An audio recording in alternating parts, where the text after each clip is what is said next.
What's up, Rangers? Welcome to the Geek Chest. My name's Steve. My name's Arnes. My name's Arnes. Get that finger in here. Today we're going to go over our top 10 favorite figures of the 2019. He actually touched my button. I'm scared. At least I got the finger in there, so hey. This is a paid video. Might as well make it worth your money. Well, to be fair, it was my anniversary yesterday, and that was more action than I got. So I'm excited. I don't want to do this anymore. Because I quit. Anyways, I don't. Did I say it? We're going over top 10 favorite figures of the year. We'll see. Spawn. I thought this was the worst figures. Dude, you shut your mouth. Anyways, we're gonna save honorable mentions towards the end because I don't want to spoil things. And I feel like my honorable mentions are going to be kind of vague. So then it's going to be like, you kind of know what the list is going to be. Well, no, I got a good honorable mention I want to toss in. Yeah, actually. We can save it for after them, number 2. After number 2, you can give all the honorable mentions you want. I don't care. Anyways, number 10 is the Mcfarland Mortal Kombat Spawn figure. As you can see, this one's currently in the package because I decided not to open this one because this is currently my third one of this figure. Why? We've done the customizing videos, and if you guys have watched them, we did the diorama. So the original Spawn I did the cape, we made chains, did videos for that. He's in the alleyway display. And then for giggles, I got another one to make a commando version. I remember that. Which people complained that I gave him a cape. But I wanted him to have a cool cape, so that's what he has. And then I got this one to maybe do something with, but I decided I have one, base one, and I don't really care about the mace, so he stayed in the box. But it's just growing up, this is a Spawn figure I always wanted. It's fully posable, comes with accessories, it looks like Spawn. It looks almost like the movie. In a sense, the way the texturing is on the suit. And again, it's just everything I've ever really wanted for a Spawn figure, outside of the cape. If the cape was fabric or more posable, this thing would probably be one of my favorite figures ever. But because of that, I kind of put him at number 10. And then I think for what you get mostly what you paid for. You get what you paid for, yeah. But compared to what we've gotten with Spawn over the years, this thing was definitely a notch above those. Next for number 9, we have the Marvel Legends movie Venom figure. This thing is awesome. Which is impossible to find now. Yeah, he's a little bit hard.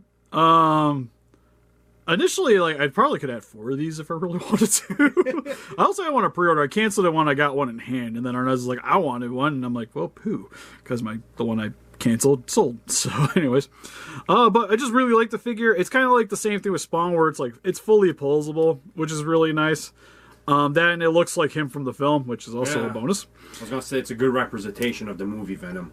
Yeah, it's easily I don't own too many of the Marvel Legends figures, but this one I like the movie, and I tend to collect the movie stuff over say comic book or even animated stuff for the most part. And the other thing that made this guy a very standout piece is because he came out in a Build-A-Figure line, but he was the only one that didn't get Build-A-Figure parts. So with him, you actually got extra heads, or one extra head with the open mouth with the long tongue, and then extra hands. So he kind of came out like a standard figure. Which I'm okay with that, honestly. Yeah, and it was just I just wanted him, and then I was rewarded by just buying him to not have extra little things I'm never going to be able to put together. They'll just end up in a trash can. Pretty much. Literally, the one wrestling Build-A-Figure I have with the ref, the legs are hanging out in the alleyway garbage cans. So that always made this guy a very standout piece for me as well, especially even in the line, compared to what everything else came out with the Venom line, because the Build-A-Figure was the Venom pool.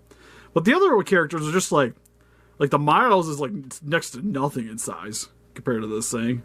And then you had the whatever Gwen's name is. It's Ghost something. Oh, yeah, I know what you're talking about. Again, cool looking figure, but size-wise and what it comes with, I feel you don't get nearly as much play value out of it as you got with this Venom figure. No, he was definitely the one you wanted to pick up out of that set. Hells yeah. And then keeping with the theme, we got the Emissary of Darkness himself. I'm trying to figure out why is this monstrosity trash on here. Okay, so the bottom of the list, I had to kind of sit here and figure out exactly what I wanted on here. because we'll get to it with the Audible Mentions, but looking around in my display and figuring out what came out this year, I remember him, and I remember how much, like, I actually really liked this figure when I got it out of the package, because, like, he looks like he does in the show, which is always a bonus for a figure. There's not really much to complain about. He's stupid posable, like pretty much any Spider-Man figure should be, anyways. Yeah. And then accessory-wise, like, he has 3 different versions of the string. You get, like, the webbing, you get a bunch of hands, you get extra feet, depending on how you want to pose him, and a few extra heads as well. So you get him with different looks. And I think for the value, like, he comes with a crazy amount of stuff, and I would say is easily the most impressive, like, figure arts figure I've gotten this year. What about the trash can, where the TV show belongs in? But I like the show. Oh my god! I watched 3 episodes. I even bought the that. Leo Pardon. I don't know. It's kind of like the stuff I grew up with. Like, if it's like Power Rangers in a sense, or Kamen Rider. Yeah, closer to Power Rangers. Power Rangers is better than this, and that's saying something, okay? And I'm not going to disagree with that one, but continue. I tried watching that Power Ranger movie. I don't remember if you ever remember watching that. I like that movie. Oh my god. Watch your mouth. Oh my god, is that CGI? Okay, the CGI is definitely dated. It was kind of dated when it came out, but still like the movie. I would say he's more closer to my heart with, like, the Beetleborgs. Yet again. And stuff. 20 times better show than this thing. I do like, oh man, it's been a minute. I want to say the guy's name was Flubber, the ghost. Because their, like, base was like a monster house. Yeah, I don't remember. There's a ghost, a Frankenstein, a wolf, mummy. Yeah, the very, like, Jay Leno looking Elvis impersonator. I don't remember, but I know what you're talking about. But anyways, figures are great. All right, number 7 has a really hard time fitting on my table, but what we have here is the Colossal Indominus Rex from Mattel. I feel like this one could be interchangeable with this or the Devour one, the smaller one with the more adds lights and sounds. No, Steve. I'm going to tell you what every lady lies about. Size does matter. It's true. That's kind of why I picked him, just because I feel like the other one has more play value, if you will. But this is the one, like, if you just collect dinosaur toys... This is what you need. Or even just, like, dinosaur statues. This is easily, like, one of the best Mattels to pick up, because there's just, like... There's not as much segmenting because there's just less articulation with this thing. And the amount of detail on this thing is phenomenal. That and it's just so freaking huge. And this guy, what, $60? Yeah. To pick this one up, because I just had to recently get one for another commission I'm doing. Which the guy was just like, yeah, you definitely need to do this one in particular because this one just gets views. It's very popular. And there's a reason why just like everybody loves this thing. Yeah. Number 6, we have the Metal Build Evangelion Unit 2. The Unit 1 was on the list last year. Unit 1 was on the list last year. Unit 2 made the list this year. Mostly the same reasons. It's just easily one of the coolest figures that I own. And then it's just the amount of accessories you get, the articulation, the detailing on this thing. Granted, expensive boy, because he's over $200. But never mind. To be honest, it's one of those figures, like, I feel like I should have paid more for this. God, give me something to hit you. Elsa, I'm going to hit you with the crooked eye Elsa. And especially, like, with my love of Ava. Like, I wanted to put it up higher on here, but I feel like some of the higher stuff is just even better value at much, much lower prices, which is a thing. But I will say this is easily my favorite Unit 2 figure I own. If I don't count the X Plus, anyways. For number 5, we have probably what is the most actual toy of anything on the entire list, which is the Lanyard Queen. But I love this thing. And to be honest, I'm just kind of confused on why this has been like a shelf warmer. You know, I'm surprised you actually have not started doing anything with that. You were supposed to make a custom out of that, Steve. Yeah, I still have 2 extra of these hanging out in my basement next to my craft table that I gotta paint at some point. Do customs. I'm getting to it. People paid things come first. And it's been busy. I'll pay you $25 to paint one. Technically, it's a paid customer, man. Well, to be fair, painting this thing would be more like $30. Give me $30, I'll paint one, yo. I'll give you 3. At a 0? No. You're not a 0, Steve. You're more than a 0. You get $3. Anyways, thing looks great. Like, the amount of detailing with it. The articulation's cool. I like It even has like of little gimmicks. And to me, I think the one thing that I love about this is it reminds me a lot of the old Kenner figures. Yep, that's what I mean by the concept. I love the concept of it. And then it's freaking huge. And it was only like $20. And currently, I think they're on clearance, so you can get it even cheaper. Lady Draco was messaging me and was just like, hey, I can get this thing for $15 now. I'm like, just do it. Most of the rest of them are fine, but I feel like this one, if you collect aliens, is easily like the best one to pick up and acquire. It's like the cheapest queen you can get, and it's the best queen you can get for that price. Heck yeah, because it's pretty much this and the Neca Queen. Yeah. And all of the queens for me are currently obsolete. Number 4, we have the Neca Godzilla 1989, which is my favorite Godzilla figure that came out this year. One damn time something good got on this list. Yeah, it's kind of sad that this is the highest Godzilla made this year. Because to be honest, it's been kind of a slow year for Godzilla stuff. What? All those Playmates got not one of them made the list? I was hoping at least Skullcrawler would have made a list. You know why? Because it is a good and only representation that we have of Skullcrawler, Steve. Godzilla's looking at you in disappointment currently. To be fair, you mentioned the Skullcrawler. I was thinking about it. But he was like number 10-ish. He should. And the Spawn, I felt like was a little better. He should have made that list just for the simple fact that it's $10. You get an actual representation of Skullcrawler because we've been missing one for a while. That's true. But then again... But technically, it's not a Godzilla figure yet because we still haven't seen a movie, and so far it's only been in a Kong movie. Yeah, well, it's not like the first list-wise had to be Godzilla. But yeah, it was like the best of the Playmates. Far and above. But even then, like, the paint job still on it was kind of... Could be better. That's where you come in, And then it has that giant... Yeah, but I don't want to mess with figures to make them worthwhile, you know? Like, I like doing it, but I don't want to do it. Like, I want to keep it as minimal as possible.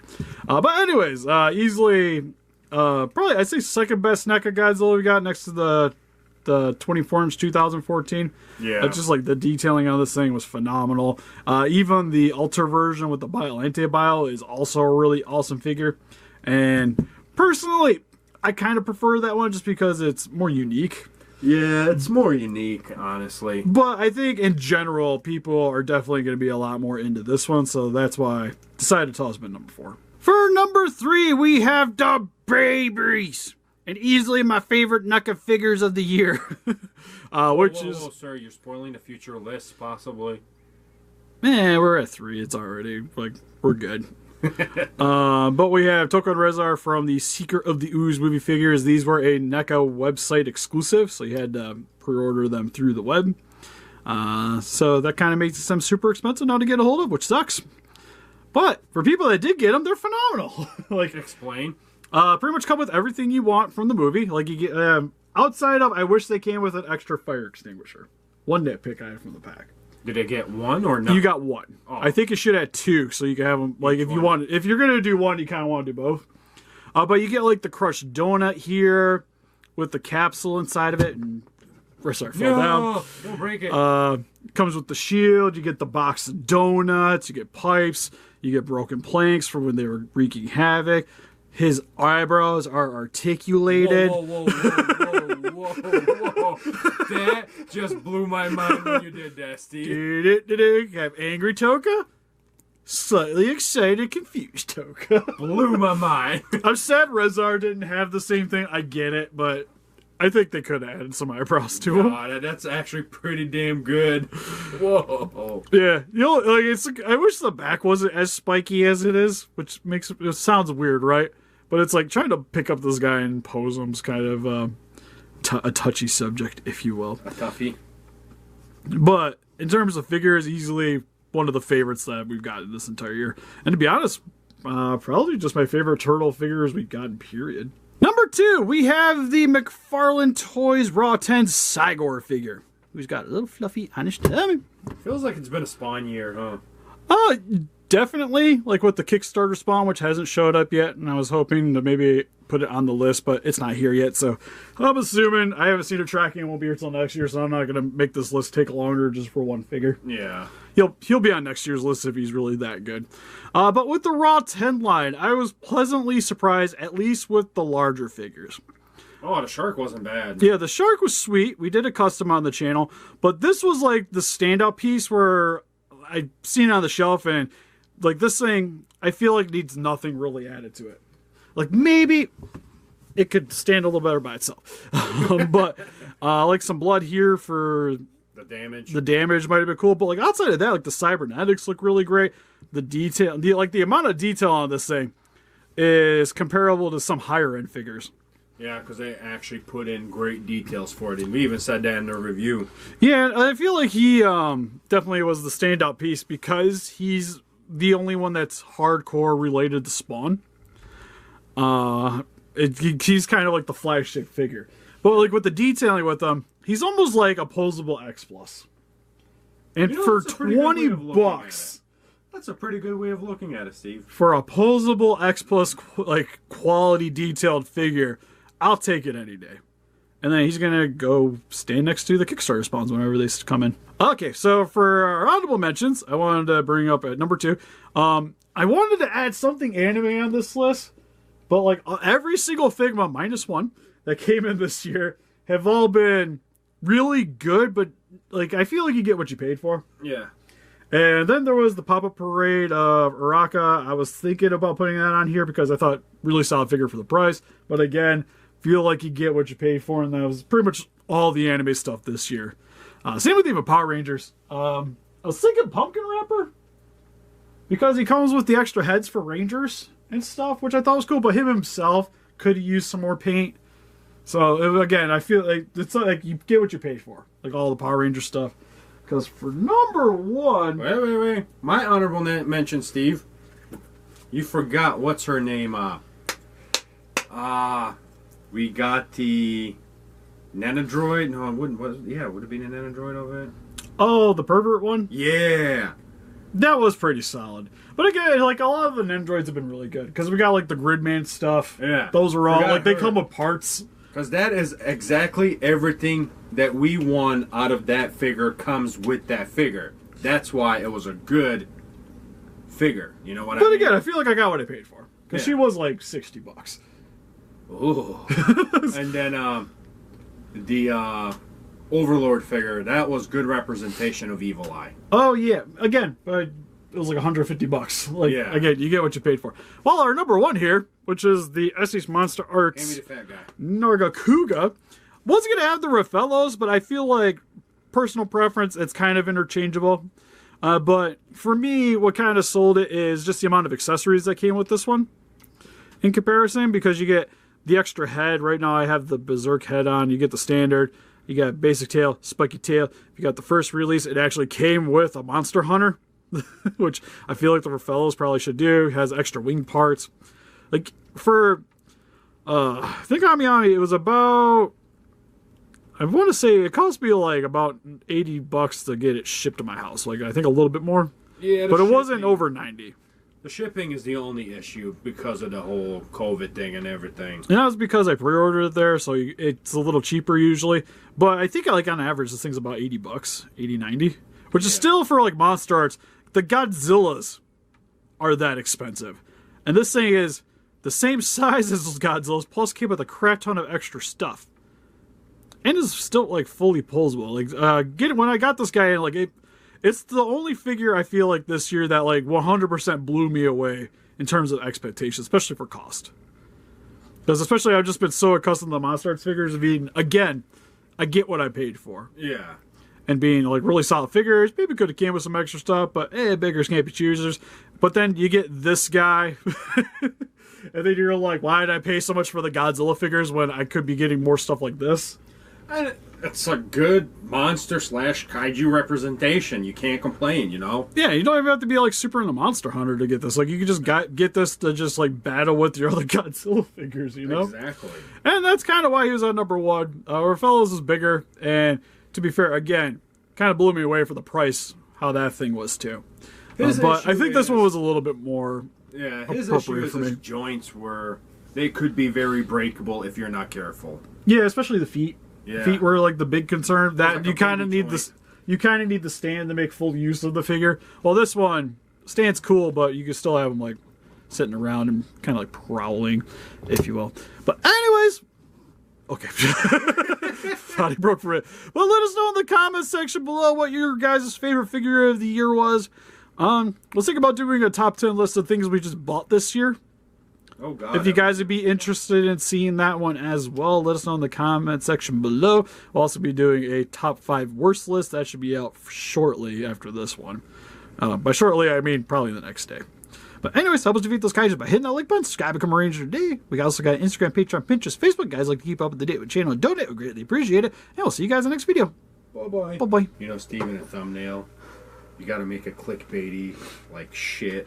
Put some figures from, like, 5-6 years ago in there and hide the other ones in there. Well, to be fair, these guys came out at the end of the year, but we didn't get them till... Yeah. So I got to mention that for that video. I'm like, technically, I believe they came out, like, right at the end of the year, but... Well, we didn't get it out. But we didn't have them, so they're going to be on this list. But yeah, in a thumbnail, just have, like, a bunch of, like, old Godzilla and, like, alien toys from, 2-3 years It's just like all Kenner shit. Yeah, see if anybody notices it. Right?